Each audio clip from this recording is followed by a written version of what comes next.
Now let us learn to analyze the rhythm strips. Intermittent pause. When you see a pause, first see the preceding beat and preceding RR interval. In the upper strip, it is premature with short RR interval. So it is a premature beat with compensatory pause.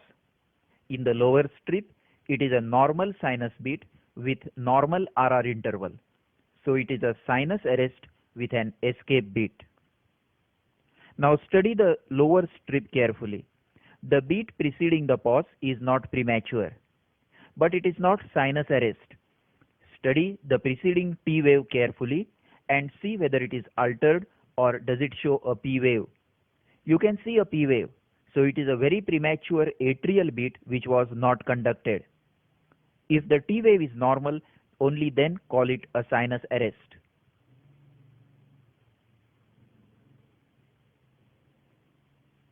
In this strip, we see a sinus arrest. So now study the escape beat. This is an atrial escape beat with normal QRS and altered P wave.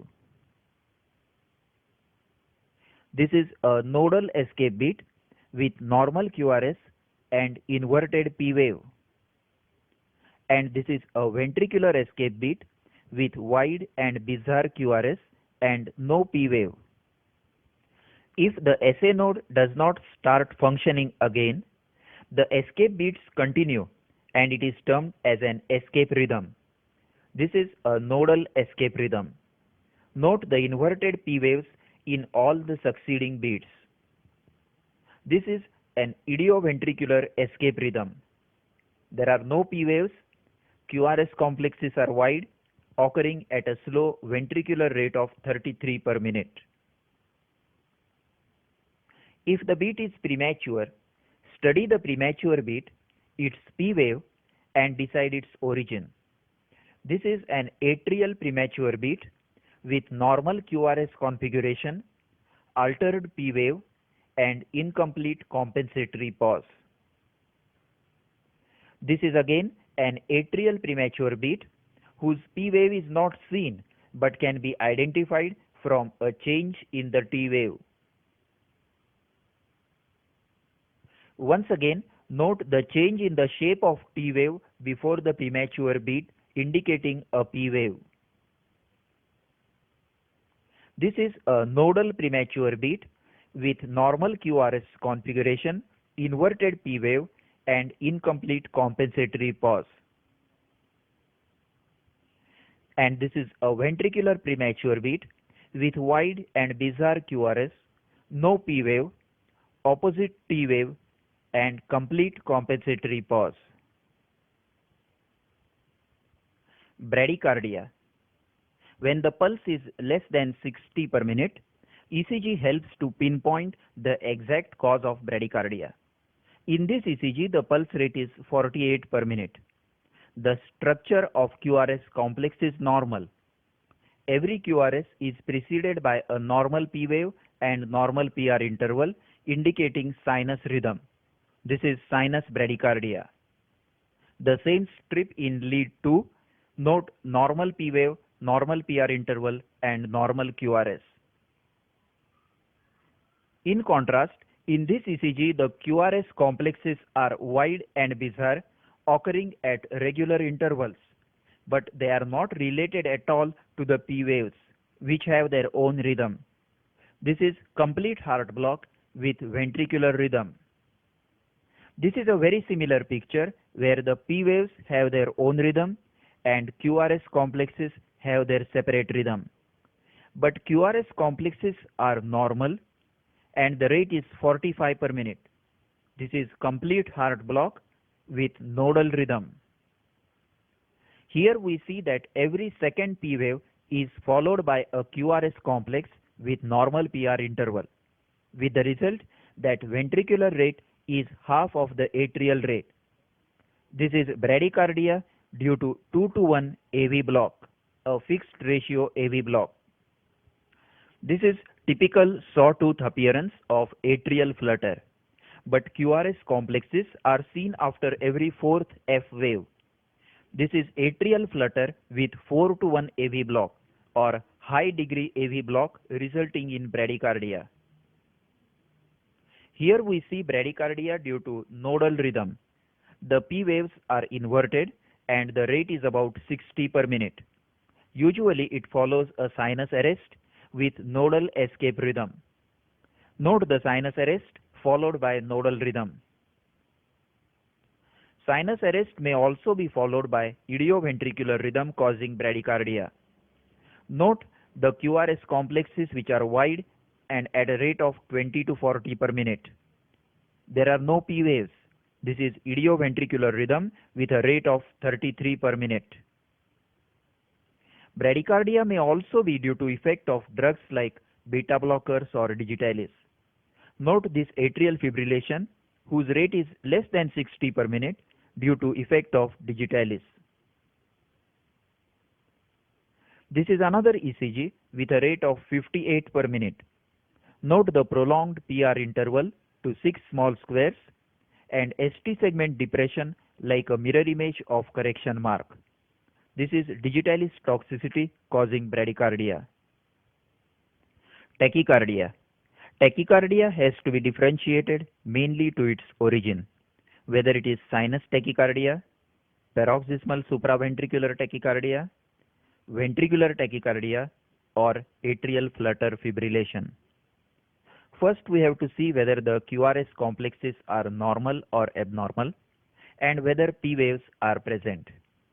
If the QRS complex is normal, it means that the origin of the tachycardia is above the AV node, sinus or supraventricular tachycardia. Presence of P wave is another definite indication of supraventricular origin. Then calculate the rate. In this ECG, the RR interval is 11 millimeters. So the rate is 145 per minute. P waves are normal. So this is sinus tachycardia. If the rate is 100 to 150, it is termed as sinus tachycardia. And if it is more than 160, it is supraventricular tachycardia. In this ECG, the RR interval is 8 millimeters. So the rate is 186 per minute. P waves are present.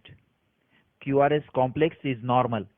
So this is paroxysmal supraventricular tachycardia.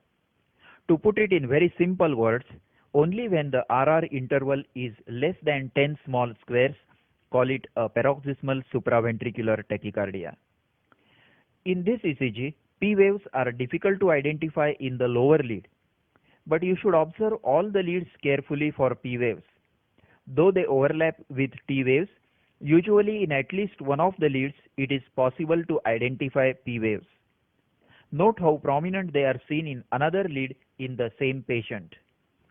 If the QRS complexes are wide with inverted T waves, then it is a ventricular tachycardia. Observe this strip carefully. The wide and bizarre QRS patterns suggest a ventricular tachycardia. The rate, like paroxysmal supraventricular tachycardia, varies from 160 to 220 per minute.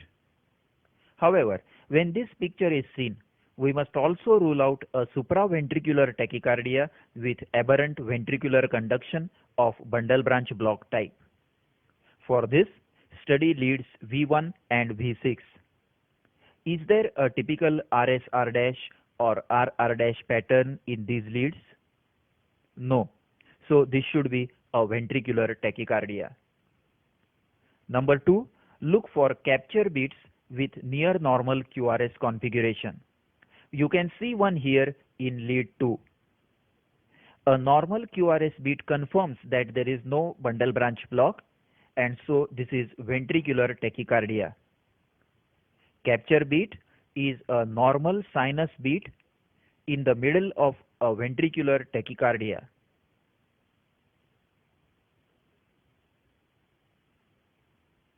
Then give carotid sinus massage. A supraventricular tachycardia may be reverted to normal rhythm by carotid sinus massage.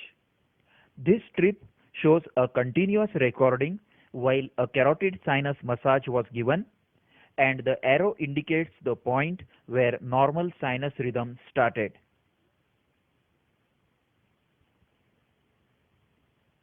Now this ECG has a rate of 185 per minute. The QRS complexes are broad with left axis deviation, positive QRS in lead 1 and negative QRS in lead 3. So let us observe leads V1 and V6. This is a typical left bundle branch block pattern with broad RR dash without Q wave in V6 and deep QS in V1. So this is supraventricular tachycardia with left bundle branch block. Coming to other causes for tachycardia, this is atrial flutter with 2 to 1 block. Note the sawtooth appearance of the flutter waves and QRS complexes on alternate waves.